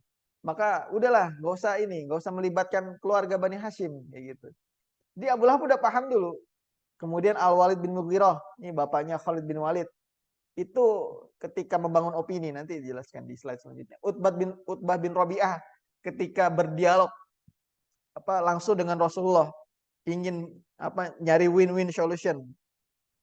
Ya Muhammad, engkau tuh begini-begini, gimana saya tawarkan sebagian kekuasaan di Mekah untukmu, namun kamu jangan lagi dakwah, kayak gitu kan. Ini Utbah bin Rabi'ah tuh ngomong ke Muhammad seperti itu, ke Rasulullah seperti itu. Negosiasi.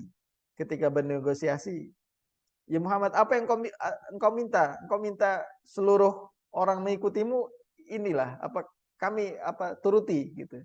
Tapi engkau stop dakwah, kayak gitu kan, kata Utbah. Karena paham? Utbah tuh paham tentang Islam tuh.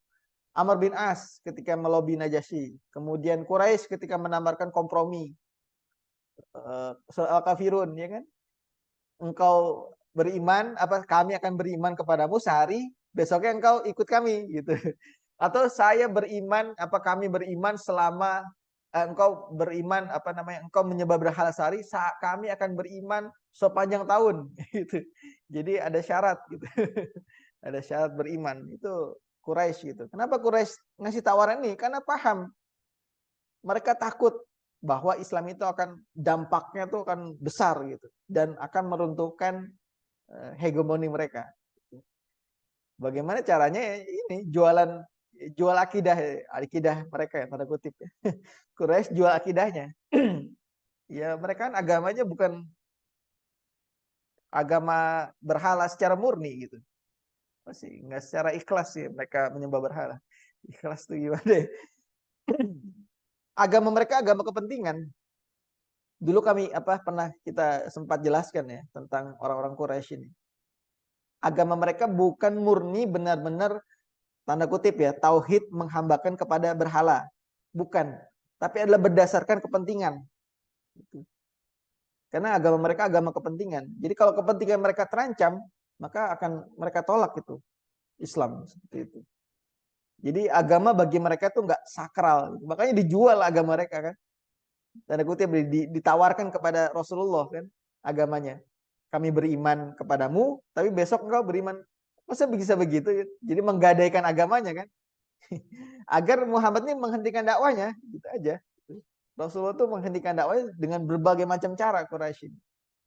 Jadi agama bagi mereka nggak sakral. Termasuk agama-agama sekarang di luar Islam itu nggak sakral. Ya, antum nontonlah TV film-film itu kan banyak menghina Tuhan-Tuhan mereka kan. Makanya mereka memaksakan kita menghina nabi kita itu biasa gitu jadinya. Padahal bagi kita Islam itu kan sakral. Agama bagi kita itu kan sakral, tapi mereka nggak sakral kan. Tuhan difilmkan, film banyak itu kan jadi sosok Tuhan kan. Ada film-film barat itu Hollywood. Tuhannya orang kulit hitam gitu. Ada jadi doa pakai laptop gitu kan, di enter aja terkabul semua doanya. Jadi Tuhannya pakai laptop gitu, di enter gitu. Ada itu filmnya. Jadi luar biasa. Jadi agama bagi mereka tuh nggak sakral, makanya boleh difilmkan, boleh bahkan menghina Tuhan biasa mereka gitu kan. Tapi bagi kita agama menjadi sakral gitu. Jadi Islam itu dijelaskan dengan benar-benar transparan. Al-Walid dan keindahan Al-Quran ini kata Al-Walid bin Mughirah ya, ketika mereka sedang musyawarah nih, rapat besar orang-orang Quraisy ini untuk menjatuhkan atau memberikan stigma buruk terhadap Islam. Kata Al-Walid apa? Sesungguhnya pada ucapannya, maksudnya ucapan Nabi Muhammad Rasulullah, itu terdapat keindahan, penuh pesona. Ini kata Al-Walid gitu. Di bagian bawah ini menggambarkan tentang Al-Quran. Di bagian bawah dahan-dahannya sangat kokoh. Di bagian atas buah-buahnya begitu ranum. Semua yang kalian katakan tentang dia adalah salah. Ini ketika kata-kata ini terucap ketika mereka sedang rapat, potongan dari kata-kata Al-Walid ini. Namun mereka berusaha untuk bagaimana membuat stigma buruk tentang Islam, tentang Rasulullah. Itu semuanya yang dikatakan Rasul itu bagus semua, kata Al-Walid. Kuat, kokoh, kemudian melebihi syair. Gimana kita caranya nih? Kita mau membuat sosok stigma Muhammad itu seperti apa? Apakah penyihir? Apakah orang gila?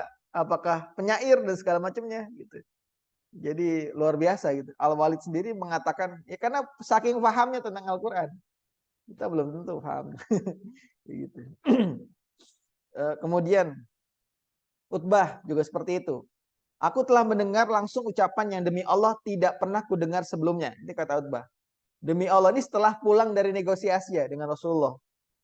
Negosiasi apa nih, cari win-win solutionnya. Dia pulang dengan kecewa gitu kan, kembali ke kaumnya, ngomong kayak gini. Aku telah mendengar langsung ucapannya yang demi Allah tidak pernah kudengar sebelumnya. Demi Allah, ia bukan puisi, bukan sihir ataupun mantra. Wahai segenap Quraisy, ini saking pahamnya ya. Ikutilah kata-kataku dan terimalah keputusanku, katanya. Biarkan Muhammad dengan kegiatannya. Lu tadi kan diutus buat apa biar Muhammad ini menghentikan kegiatannya. Dan lu balik-balik ke Quraisy, dia ngomong ini, biarin aja lah. Biarkan Muhammad dengan kegiatannya selama ini, jangan ganggu dia. Demi Allah apa yang diucapkannya akan menjelma menjadi sesuatu yang luar biasa. Ini saking pahamnya Utbah bin Rabi'ah. Ini Quraisy ini orang kafir. Jika orang-orang Arab membunuhnya, Arab secara keseluruhan ya, kan secara nanti kan akan berhadapan dengan orang-orang Arab, Rasulullah. Jika orang-orang Arab membunuhnya, berarti perhitungan kalian dengannya telah diselesaikan dengan orang lain. Jadi nggak usah capek-capek lah membunuh Rasulullah gitu, membunuh Muhammad. Nanti orang Arab sendiri yang akan membunuhnya kalau terbunuh. Tapi jika dia menang atau bangsa Arab atas bangsa Arab, maka kekuasaannya menjadi kekuasaan kalian. Kehormatannya menjadi kehormatan kalian dan kalian menjadi orang-orang yang paling bahagia dengan posisinya. Jadi kita nggak usah pusing-pusing. Kalau dia terbunuh ya udah selesai itu urusannya. Tapi kalau dia menang, masa kita kan keluarganya nih, orang-orang Quraisy. Kita tinggal ngikut aja kayak gitu. Kepentingan, agama kepentingan kan gini. Mana yang ini apa namanya menguntungkan dia yang ikut. Jadi stigma yang dibangun tentang Rasulullah itu gagal semua. Orang gila, penyihir. Jadi Utbah aja sendiri paham tentang Islam. Akan menjadi besar itu. Seperti itu. Nah kemudian strategi selanjutnya adalah menjaga aset dakwah. Tadi keluarga Bani Hashim dan Bani Al-Muthalib. Walaupun tidak beriman mayoritas. Namun menjadi apa namanya tempat untuk pembela Rasulullah SAW. Nah, para sahabat yang beriman apa? Fokus untuk mendidik para sahabat dengan ajaran-ajaran Islam tentang tauhid, sholat, zakat, silaturahim dan segala macamnya. Ini raw material yang sangat luar biasa. Tadi saya katakan di awal, ada SDM yang sangat luar biasa yang harus dijaga, harus ditumbuhkan. Jangan suruh konfrontasi terlebih dahulu. Makanya Rasulullah menghindarkan sahabat dari konfrontasi dengan Quraisy.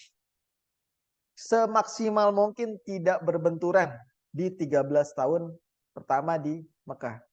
Kemudian membentuk markas strategi pendidikan di rumah Al-Arqam. Ini sudah kita jelaskan. Memerdekakan budak. Makanya banyak ayat-ayat tentang pemerdekakan budak di ayat-ayat surat-surat Makkiyah. Fatahriru raqabah, fatahriru raqabah. Merdekakanlah budak. Dulu kemarin kita katakan Utsman bin Affan kan selama dia bilang kan sejak aku masuk Islam sampai sekarang aku setiap pekannya memerdekakan budak gitu. Kita sudah sempat hitung ya berapa harga budak, berapa yang dilakukan Utsman ya, dikeluarkan Utsman. Abu Bakar juga seperti itu gitu kan, puluhan budak dia merdekakan. Kemudian menghijrahkan, puncaknya nanti menghijrahkan sebagian besar sahabat ke Habasyah. Ini untuk menyelamatkan aset dakwah. Gitu. Menyelamatkan dulu gitu. Jadi luar biasa 13 tahun Rasulullah bangun SDM-nya dengan waktu yang timing yang sangat luar biasa, kemudian mengembangkan dan hasilnya nanti di Madinah. Hasilnya ketika hijrah ke Madinah. Makanya Madinah itu apa? Punya apa untuk membangun?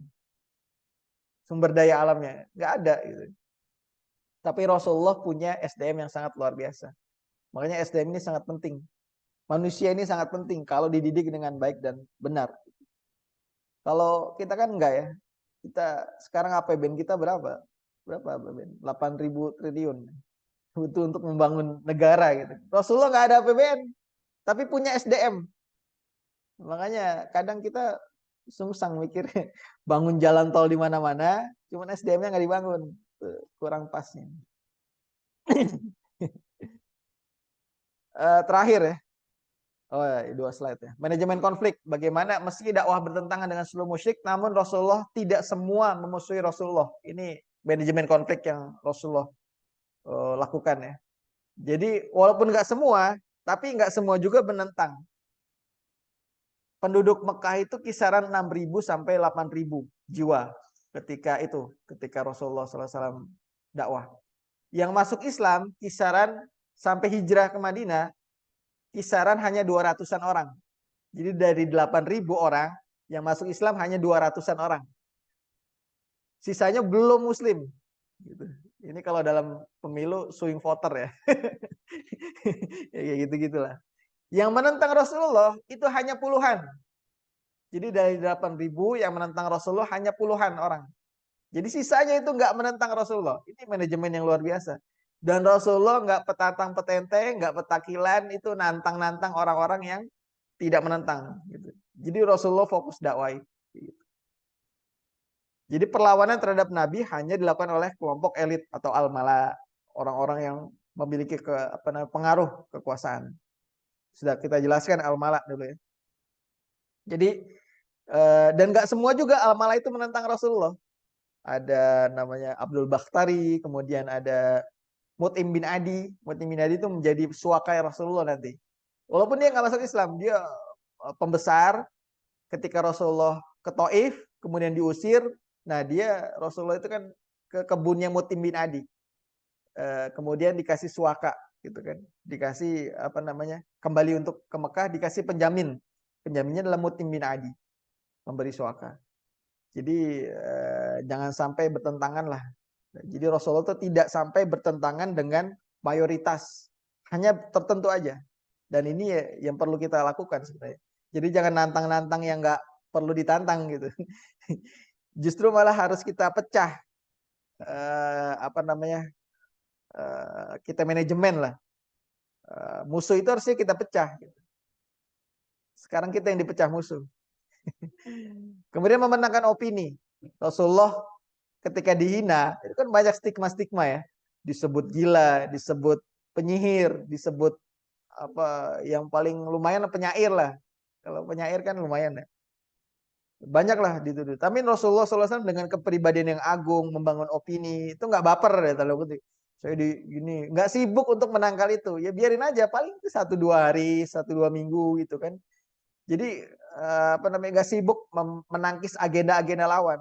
Rasulullah punya agenda tersendiri di situ. Jadi kalau kita kan kadang fokus sama rame di medsos sedang apa, rame gitu kan ikut-ikutan. Bahkan nggak punya agenda gitu. Itu parahnya. Mudah-mudahan enggak ya. Kita nggak punya agenda, sibuk menangkal agenda orang lain. Repot di situ. Rasulullah punya fokus kepada agenda-agenda tersendiri, kepada langkah-langkah konstruktif, sehingga fokus kepada agenda sendiri, nggak sibuk dengan agenda orang lain, nggak sibuk dengan menangkis segala macamnya. Cara dengan apa? Dengan argumentasi ilmu. Makanya dulu kita sampaikan lawan dari jahiliyah adalah ilmu, dengan ilmu, dengan argumentasi, tidak dengan kekerasan, tidak dengan konfrontasi. Makanya sibukkanlah diri kita dengan ilmu, berilmu. Karena kalau tanpa ilmu kita nggak punya argumentasi untuk melawan mereka, gitu, melawan musuh-musuh Islam. Sibukkanlah dengan ilmu. Jangan hanya bermodal semangat, Allahu Akbar gitu. Cuman nggak ada argumentasi yang kita kuasai, sehingga kalahlah kita dalam berargumentasi. Makanya kalau penguasa itu sudah kalah argumentasinya, cara terakhir yang dilakukan adalah kekerasan, gitu, persekusi, kekerasan dan segala macamnya. Makanya kita harus punya argumentasi yang terstandar, yang dengan baik, dengan cara berilmu. Oke, demikian. Mudah-mudahan nggak bingung strategi Rasulullah SAW dalam menjelaskan tentang apa namanya, menguasai atau memenangkan dakwah di Mekah seperti itu. Baik, demikian. Tafadhol kalau ada yang mau didiskusikan, silakan. Mudah-mudahan nggak bingung, nggak pusing.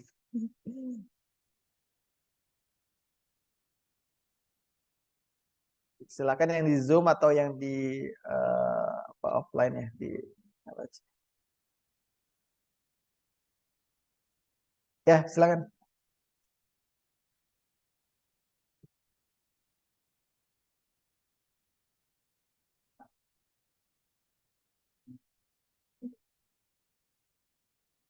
Ya.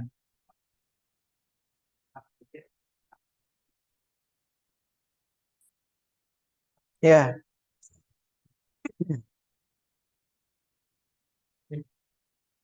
Hmm.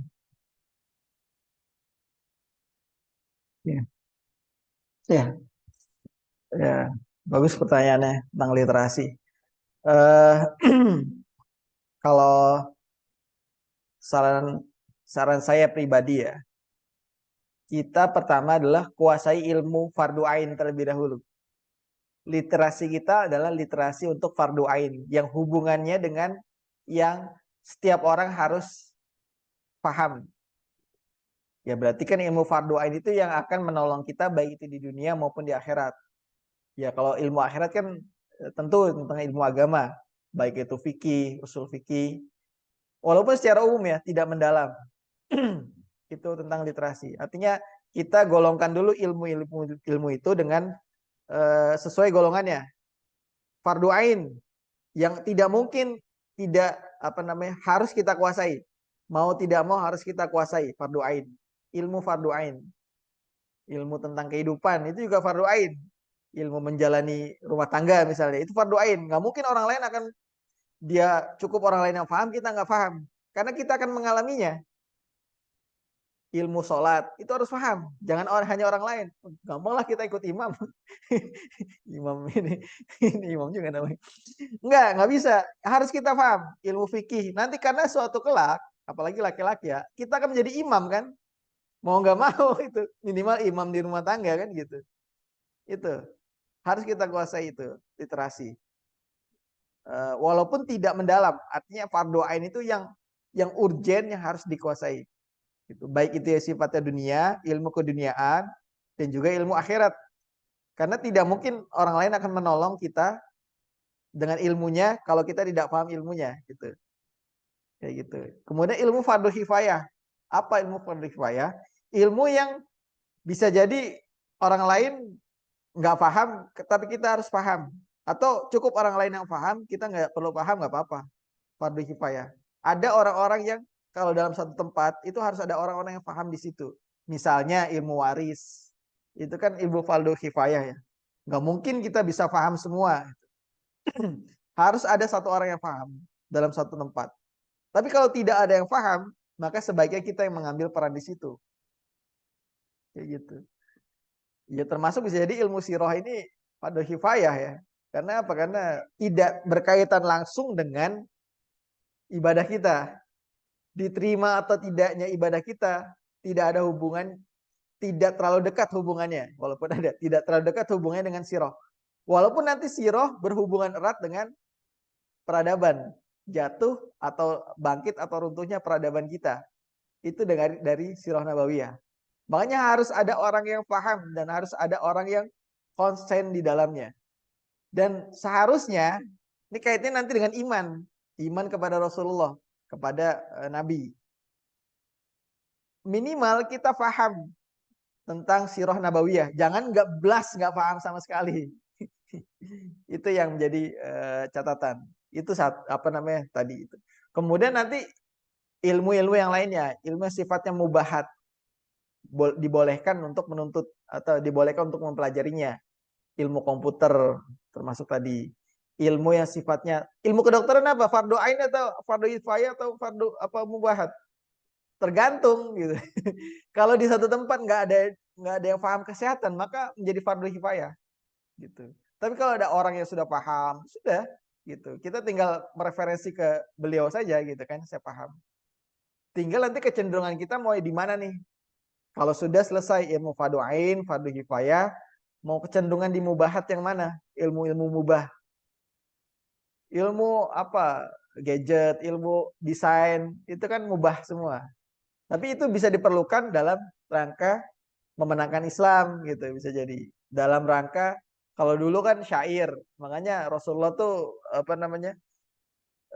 Syair itu lebih pernah dikatakan syair itu lebih tajam, lebih cepat menusuk dibandingkan anak panah. Makanya Rasulullah butuh penyair-penyair muslim nih, gitu. Hasan bin Sabit, kemudian yang lainnya, gitu. Sehingga Hasan bin Sabit nggak fokus nanti berperang. Hasan bin Sabit itu fokus untuk bikin-bikin syair. Dengan syair itu beliau bisa menyerang orang-orang kafir. Gitu. Bisa jadi sekarang nggak banyak dibutuhkan, tanda kutip ya, di Indonesia. Nggak banyak dibutuhkan mujahid yang pintar perang gitu. Yang dibutuhkan adalah orang-orang yang mampu bermedsos untuk apa menjelaskan Islam dengan sejelas-jelasnya. Itu kan luar biasa. Gitu. Coba sekarang ada nggak website yang menjelaskan Islam dengan sejelas-jelasnya? Gitu. Dengan 10 bahasa dunia. Nah, coba itu kan menjadi ilmu yang penting kan pada akhirnya. Jadi kaitan dengan transparansi dakwah, menjelaskan Islam dengan sejelas-jelasnya dengan 10 bahasa dunia, bahasa Cina, bahasa apa India, bahasa berbagai macam bahasa lah.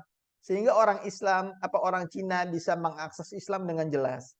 Orang India, orang Rusia gitu kan, orang Korea itu bisa jadi mereka belum masuk Islam sekarang karena belum ada yang menjelaskan Islam dengan transparan, dengan jelas. Bisa jadi loh. Gitu. Bisa jadi mereka belum masuk Islam karena belum memeluk Islam karena mereka tidak terpapar Islam dengan jelas. Yang tahu, yang hanya tahu mereka Islam ya udah kayaknya ibadah haji yang populer kan. Ya udah sholat kayak gitu. Tapi belum terjelaskan kepada mereka Islam dengan sejelasnya. Bisa jadi itu menjadi ilmu fardu kifayah. Jadi silahkan passionnya kemana. Tapi yang penting adalah fardu ain terlebih dahulu masalah apa kemampuan literasinya, kemudian fardu kifayah, kemudian silahkan ke ilmu-ilmu yang mubahat yang lainnya. Sehingga kita menjadi sosok muslim itu mampu menjelaskan Islam kepada orang lain. Itu menjadi fardu ain dan itu menjadi sebenarnya suatu kewajiban kepada setiap muslim, bukan hanya ustadz, dai, penceramah, bukan hanya itu. Setiap muslim itu seharusnya paham Islam. Tapi sayangnya hari ini bahkan banyak yang nggak peduli gitu terhadap Islam. Gitu. Udah sholat aja udah syukur gitu. Gitu guys, seperti itu. Ya silakan apa Dal? Kalau tidak ada kita akhiri ya dengan hamdalah alhamdulillahirabbil alamin dan doa penutup majelis subhanakallahumma wa bihamdika asyhadu an la ilaha illa anta astaghfiruka wa atubu ilaik. Saya mohon maaf apabila ada kekurangan, kesalahan kepada Allah saya mohon ampun. Wabillahi taufiq wal hidayah. Assalamualaikum warahmatullahi wabarakatuh.